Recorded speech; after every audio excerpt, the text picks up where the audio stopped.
ছেলেটার বয়স এখনো মাত্র ১৭। হ্যাঁ, এখনো ১৮ও হয়নি। আর এর মধ্যে এই ওয়ান্ডার কিড শুধু গ্রেটনেস অ্যাচিভ করার দোরগোড়াতেই নেই, সে রীতিমতো সিআইডির দেয়ার মতো সেই দরজা ভেঙেও দিয়েছে।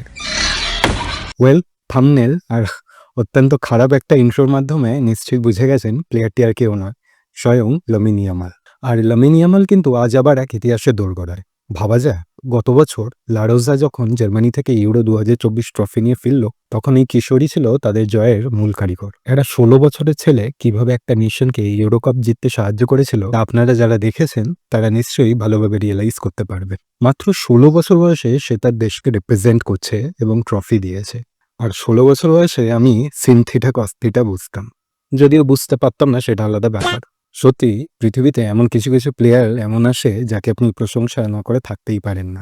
ইউরো জয়ী এই উইঙ্গার এই বছর কিন্তু ব্যালন ডি'অরের দৌড়েও আছে।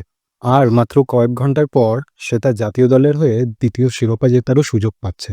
কি অসাধারণ, তাই না? আজ লামিন ইয়ামালের স্পেন মুখোমুখি হতে চলেছে ক্রিশ্চিয়ানো রোনাল্ডোর পর্তুগালের। সিরিয়াসলি, আজ একটা হিস্টোরিক্যাল নাইট হতে চলেছে, যার একদিকে থাকবে স্বয়ং mister CR7, one of the greatest of all time, Real Madrid এবং পর্তুগালের সর্বোচ্চ গোলদাতা, ৫ বারের ব্যালন ডি'অর জয়ী। আর একদিকে থাকবে সেই ছোট্ট ছেলেটি যে এই লেজেন্ডকে দেখে বড় হয়েছে, আর আজ সে তার সাথে কম্পিট করবে ট্রফির জন্য। কি ড্রামাটিক, তাই না? ইনফ্যাক্ট রোনাল্ডো নিজেও কিন্তু লামিনের খুব প্রশংসা করেছেন। তিনি বলেছেন, লামিন ইয়ামাল খুব ভালো করছে, নিজের প্রতিভার সদ্ব্যবহার করছে, ছেলেটাকে বড় হতে দাও, ওর উপর বেশি চাপ দিও না, ওকে নিজের মতো থাকতে দাও, ওর প্রতিভার কোনো অভাব নেই। সত্যি, রোনাল্ডোর মতো একজন কিংবদন্তি যখন একজন তরুণ প্লেয়ারকে নিয়ে এমন কথা বলেন, তখন তার গুরুত্ব কতটা তার বলার অপেক্ষা রাখে না। এগুলো এক একটা স্বপ্ন যা লামিন প্রতিদিনই বাস্তবায়িত করছে। রোনাল্ডোর সাথে যদি কোনোদিন আমার স্বপ্নেও দেখা হয়ে যেত, সেটাই আমার লাইফ টাইম অ্যাচিভমেন্ট হয়ে যেত। আর এখানে তো লামিন রোনাল্ডোর এগেনস্টেই খেলবে। সত্যি যেন আজকের ম্যাচটা এক প্রজন্ম থেকে আরেক প্রজন্মের হাতে ব্যাটন হস্তান্তরের ইঙ্গিত। তবে আরও মজার ব্যাপার হলো, গল্পটা এখানেই শেষ হচ্ছে না বন্ধুরা। আর যদিও এটা কোনো ছোট গল্প নয় যে শেষ হইয়াও হইল না শেষ, কারণ লামিন এখানে নোভেল লিখতে এসছেন। আর তার একটা পার্ট আবার দেখা যাবে আরও কয়েক মাস পর, যেখানে লামিন ইয়ামাল মুখোমুখি হতে চলেছেন তার আইডল বার্সেলোনার প্রাক্তন অধিনায়ক লিওনেল মেসির। ১৭ বছরের লামিনকে কিন্তু আর্জেন্টিনার আইকন মেসির উত্তরসূরি হিসাবেই দেখা হয়। তার খেলা, তার ড্রিবলিং সবকিছুই মেসির সাথে তুলনা করা হয়। ইউরো জেতার পর লামিন এবার তার শৈশবের নায়কের মুখোমুখি হওয়ার সুযোগ পাবে, যখন স্পেন আর্জেন্টিনার সাথে ফাইনালিসিমা ফাইনালিসিমা ফিনালিসমা ধুর, এত কঠিন নাম যে কেন দেয়।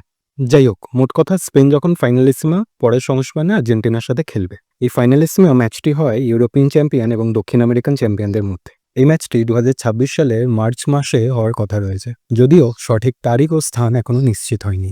তবে যাই বলো বন্ধুরা, ফুটবল কিন্তু সত্যিই পোয়েটিক।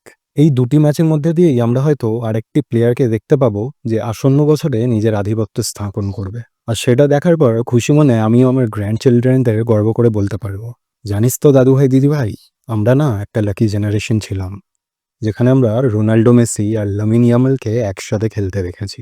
হ্যাঁ, যদিও বেশি গর্ব করব না, লাংস ফেটে যাওয়ার সম্ভাবনা থাকতে পারে। যাই হোক বন্ধুরা, তোমাদের কি মনে হয়, লামিন ইয়ামাল কি সত্যিই রোনাল্ডো, মেসির উত্তরাধিকারী হতে পারবে? এই দুই মহারথীর বিরুদ্ধে খেলে কি সে নিজেকে বিশ্বসেরা হিসেবে প্রমাণ করতে পারবে? হ্যাঁ, যদিও মেসির খেলা নিয়ে অনিশ্চয়তা আছে, তবে ধরেই চলছি যে মেসি হয়তো সেই ম্যাচটি খেলবেন।